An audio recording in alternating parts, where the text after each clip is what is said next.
Welcome to the Mandel cabin, where the city of Sheridan first began over 139 years ago. The Mandel cabin is owned and maintained by the Wyoming Corporate Society of the National Society of Colonial Dames of America, a group entrusted with history's future. The 1800s brought a century of great change for Wyoming. For thousands of years, Native American Indians occupied the lands of Wyoming, which teemed with enormous herds of buffalo and other kinds of wild game. The Indians considered the buffalo sacred and were very protective of their hunting ground. Along with the Native American Indian, there were men who made a living by trapping animals like beaver and mink, selling their pelts into the Eastern and European fur trade. Forts had been built along old established trade routes where the white man could trade goods with the Indians and the trappers. Hides were exchanged for food and items like blankets, knives, and beads. The U.S. government had made the Louisiana Purchase, and settlement of the West was in full swing. Wyoming offered the best route over the Continental Divide to the fertile shores of the Pacific Ocean. Over 500,000 immigrants passed through Wyoming, along with double that amount of livestock grazing along the way.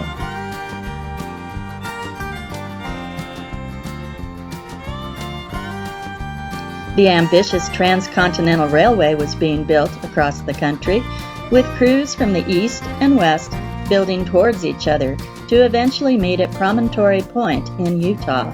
It took large herds of cattle to feed the workers along the way.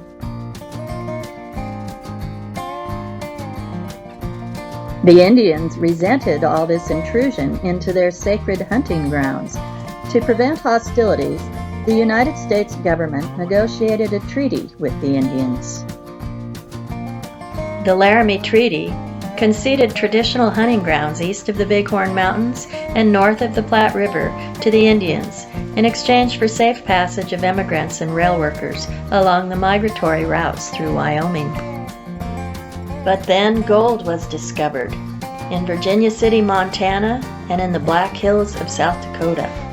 This brought a new flood of prospectors, entrepreneurs, and settlers to the area, and these settlers would push right through the Indian lands on what became known as the Bozeman Trail.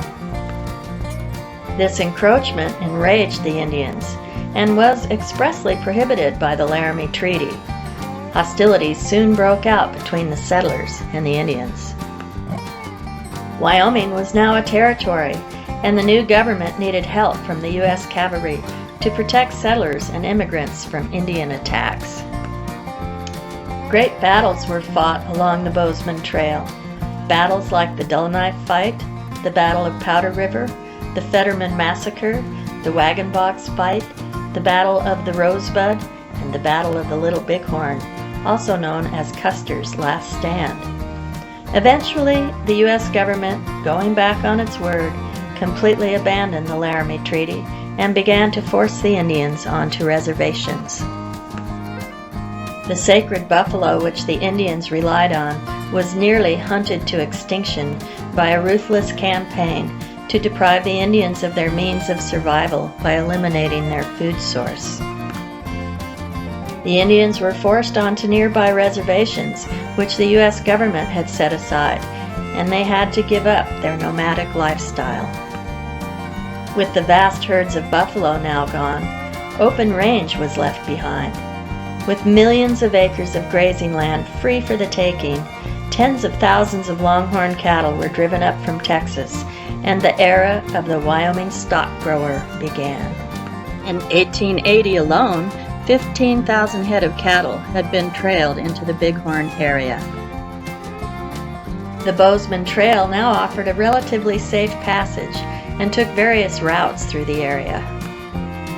Bighorn City arose along the military route of the Bozeman Trail through the Little Goose Valley.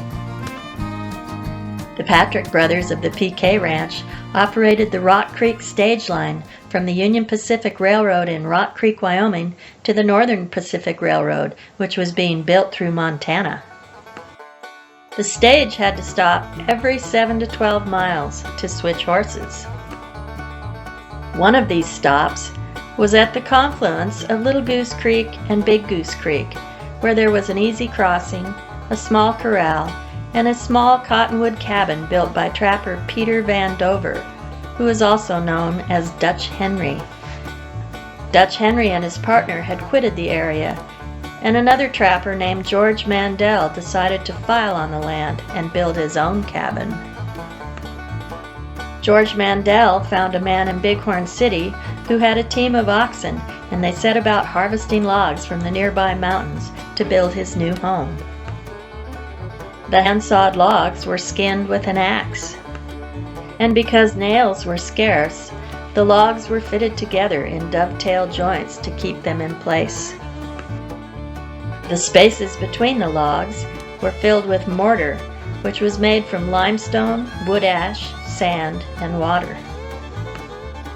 A horse-drawn plow was used to dig up prairie sod and used for the roof of the cabin. In March of 1881, George Mandel applied for and was granted the right to open a post office in his cabin, which he named Mandel, Wyoming. But within the year, Mr. Mandel gave up his cabin and post office to Dr. Lloyd Rhodes, who was visiting his father-in-law, Mr. J. M. Works, on Big Goose. George Mandel returned to Laramie, where his brother lived, and died just a few years later. Dr. Rhodes found that area residents had little need for his services as a doctor, so he persuaded his acquaintance, Mr. John D. Laux, to come down from Miles City, Montana, to obtain his cabin and claim. John D. Laux brought his wife and children to live in Mandel, Wyoming. He applied to become its fourth postmaster and decided that the area around his cabin would be a good place to start a town. He drew up plans on the back of some wrapping paper while sitting on what is now Courthouse Hill. He decided to rename his town after his commanding officer in the Civil War, General Phil Sheridan. Mr. Laux found an area surveyor named Jack Dow, and the town of Sheridan was officially platted under the skeptical gaze of some onlooking cowboys. The Mandel cabin was then moved to the new town's main street and was enlarged by doubling its ground floor and adding a second story. Notice the historic paths of Little Goose and Big Goose Creeks. The channel of Little Goose was changed in 1892 to accommodate the building of the railroad and the Sheridan Inn.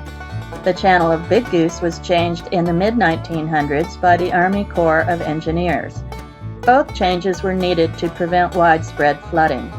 The yellow X on this map is the approximate original location of the Mandel cabin. The blue star is where the cabin sits today. This photo, from 1887, shows that the town of Sheridan had quickly grown in just 7 years. Buildings were cropping up everywhere. By 1889, the population of Sheridan stood at 281 people. In 1890, Wyoming was granted statehood, and there were great celebrations all over the state. In 1892, the railroad came to Sheridan. A train depot and the majestic Sheridan Inn were built along the junction of the railroad and the old Bozeman Trail. Edward A. Whitney, who the Whitney Commons Park is named after, purchased the Mandel cabin in 1883, and along with running the post office and store, he opened Sheridan's first bank and law office. Mr. Whitney, shown here on the right in 1901, lived in the second story of the building. The Mandel cabin, which now was a 2-story building with white cladding covering its pine log walls, was Sheridan's first post office, its first store, its first polling place, its first school, its first law office, its first bank, its first library, and was the site of its first church service. By 1903, the town of Sheridan had boomed to a population of 5,000 people. In 1968, the original logs of the Mandel cabin were discovered under the old white cladding of the building that was now only used for storage behind the newly built First National Bank. Elsa Spear Byron, a local historian, knew what those logs were. The logs were rescued and paraded by flatbed truck down Main Street with a Dixieland band as an escort. In 1977, the Wyoming Society of the National Society of Colonial Dames of America obtained enough funding to fully restore the Mandel cabin to what was approximately its original size using the original logs and sawed lumber. In 2001, the cabin was moved to its current location, which is only a stone's throw away from where it was originally built. We hope you enjoy your visit to the cabin, where Sheridan first began.